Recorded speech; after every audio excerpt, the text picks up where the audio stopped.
बांग्लादेश की राजधानी ढाका एक बार फिर राजनीतिक हिंसा की घटना से दहल उठी है। रविवार रात काला बगान इलाके में प्रधानमंत्री तारिक रहमान की पार्टी यानी कि बांग्लादेश नेशनलिस्ट पार्टी बीएनपी के एक स्थानीय नेता को अज्ञात हमलावरों ने गोली मार दी।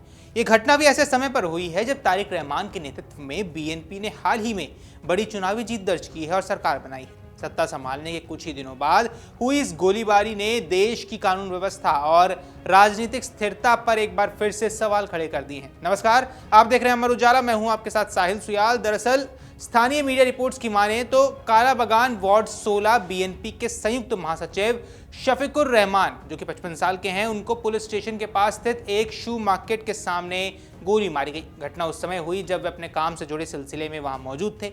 अब बताया यह जा रहा है कि शफीकुर रहमान जूते सप्लाई करने का व्यवसाय भी करते हैं और स्थानीय स्तर पर एक व्यापारी के रूप में भी जाने जाते थे। अचानक हुई इस गोलीबारी से इलाके में अफरा तफरी का माहौल बन गया। घायल शफीकुर रहमान को तुरंत ढाका मेडिकल कॉलेज अस्पताल ले जाया गया। उन्हें अस्पताल पहुंचाने वाले स्थानीय दुकानदार शाहपरान ने मीडिया को बताया कि हमलावरों ने बिना किसी चेतावनी के गोली चलाई और एक गोली उनके बाएं हाथ में जा लगी। गोली लगने के बाद मौके पर मौजूद लोगों ने उन्हें तुरंत अस्पताल पहुंचाया, जहां उनका आपातकालीन विभाग में इलाज अब भी जारी है। इस घटना की पुष्टि करते हुए अस्पताल में तैनात पुलिस कैंप के इंचार्ज इंस्पेक्टर मोहम्मद फारूक ने बताया कि काला बगान से एक घायल व्यवसायी को लाया गया जिसे गोली लगी थी। उन्होंने बताया कि मामले की सूचना संबंधित काला बगान पुलिस स्टेशन को दे दी गई है और जांच शुरू भी कर दी गई है। हालांकि अभी तक हमलावरों की पहचान नहीं हो पाई है और ना ही हमले के पीछे की वजह स्पष्ट हो सकी है। ये घटना ऐसे समय पर हुई है जब बांग्लादेश में चुनाव के बाद राजनीतिक स्थिति पहले से ही तनावपूर्ण बनी हुई है।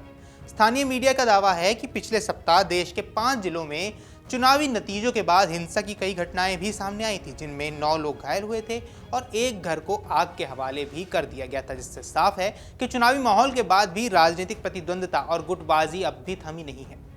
14 फरवरी की रात नरटोरे जिले के लालपुर उपजिला में बीएनपी कार्यकर्ताओं के 2 गुटों के बीच हुई झड़प में 6 लोग घायल हो गए थे। यह झड़प पार्टी के अंदरूनी विवाद का परिणाम भी बताई जा रही है। इससे संकेत मिलता है कि सत्ता में आने के बाद भी पार्टी के भीतर समन्वय की कमी है और नेतृत्व संघर्ष जैसी समस्याएं अब भी यहां मौजूद हैं। ढाका स्थित मानवाधिकार संगठन ह्यूमन राइट सपोर्ट सोसाइटी ने अपनी हालिया रिपोर्ट में चुनावी हिंसा को लेकर एक चिंताजनक आंकड़ा जारी किया है। संगठन की माने तो 13वें संसदीय चुनाव की घोषणा के बाद अक्टूबर 2025 से लेकर 14 फरवरी तक चुनाव से जुड़ी हिंसा में 10 लोगों की मौत हुई और लगभग 2503 लोग घायल हुए हैं। रिपोर्ट के मुताबिक देश भर में 700 से ज्यादा हिंसक घटनाएं दर्ज की गई हैं।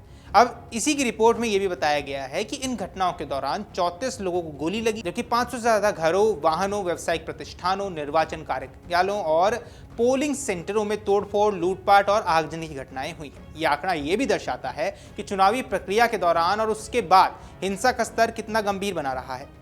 अब विशेषज्ञों का यह मानना यह है कि तारिक रहमान के सत्ता के आने के बाद और बांग्लादेश एक संक्रमणकालीन दौर से गुजर रहा है। बीएनपी की जीत ने जहां उसके समर्थकों में उत्साह पैदा किया है, वहीं विरोधी दलों और कुछ कट्टरपंथी समूहों में असंतोष भी बढ़ गया है। राजनीतिक विश्लेषकों का कहना है कि सत्ता परिवर्तन के बाद अक्सर प्रशासनिक ढांचे में बदलाव, स्थानीय स्तर पर शक्ति संतुलन में परिवर्तन और पुराने राजनीतिक समीकरणों के टूटने से तनाव की स्थिति बनती है। इसके अलावा बांग्लादेश में बढ़ते इस्लामी कट्टरपंथ को लेकर भी चिंताएं जताई जा रही हैं। कई विशेषज्ञों ने यह चेतावनी भी दी है कि नई सरकार को कानून व्यवस्था बनाए रखने और चरमपंथी तत्वों पर नियंत्रण करने में बड़ी चुनौती का सामना करना पड़ सकता है। यदि राजनीतिक हिंसा पर समय रहते काबू नहीं पाया गया तो ये देश की आंतरिक स्थिरता और आर्थिक प्रगति पर नकारात्मक प्रभाव भी डाल सकता है। शफीकुर रहमान पर हुआ हमला केवल एक व्यक्ति पर गोलीबारी की घटना नहीं है, बल्कि एक व्यापक राजनीतिक अस्थिरता का संकेत भी माना जा रहा है।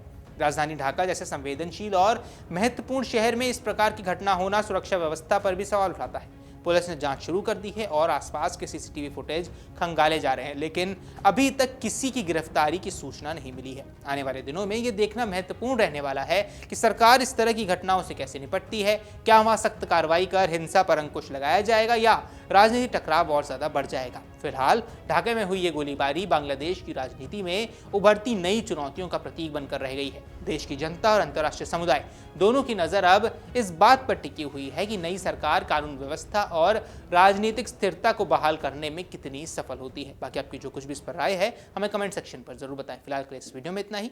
नमस्कार। अगर आप ये वीडियो YouTube पर देख रहे हैं तो हमारे चैनल को सब्सक्राइब कर बेल आइकन दबाएं और Facebook पर देख रहे हैं तो हमारे पेज को लाइक करें।